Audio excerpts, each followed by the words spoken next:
சத்தத்தை உயர்த்தி நல்ல 2 கையை தட்டி வாயை திறந்து சொல்லுங்க ஆமென்.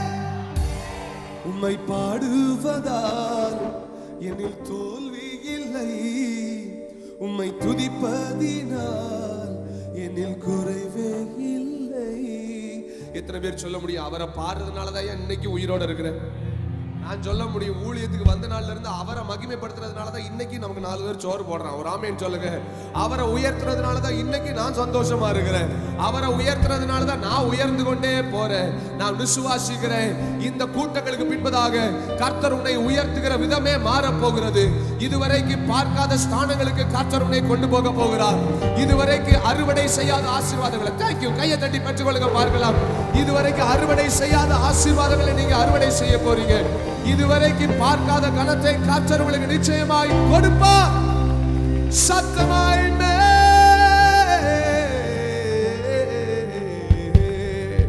உங்களுக்கு ஒன்று தெரியுமா? முதல் 5 புஸ்தகங்களை எழுதினது யாரு?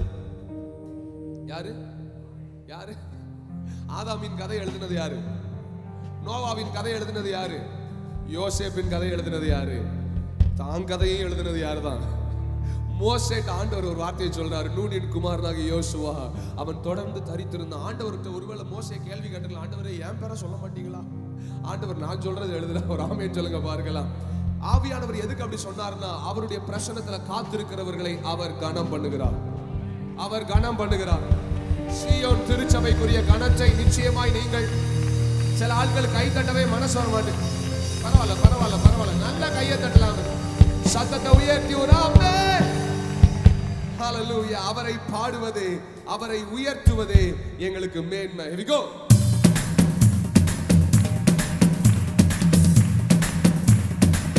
நல்ல தலைக்கு மேல once more.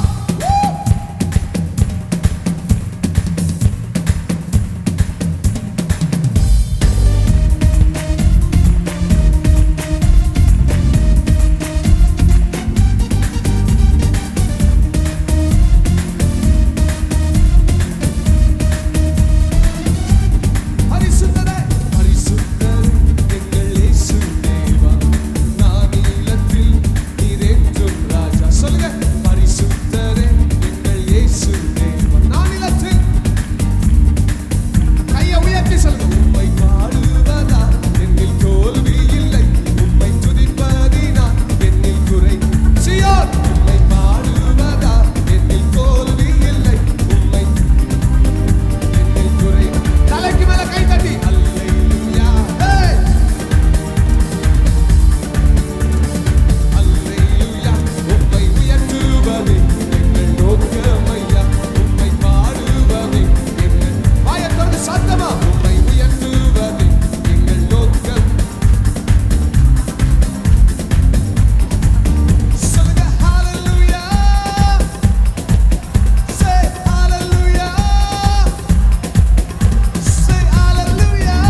தேசம், எத்தனையோ ஜாதியாரை, எத்தனையோ புதிய ஜனங்களை கர்த்தர் நமக்கு உந்தன் கிருபைகளை எண்ணி கொஞ்சம் ஆவியில நிறைந்து மகிழ்வோட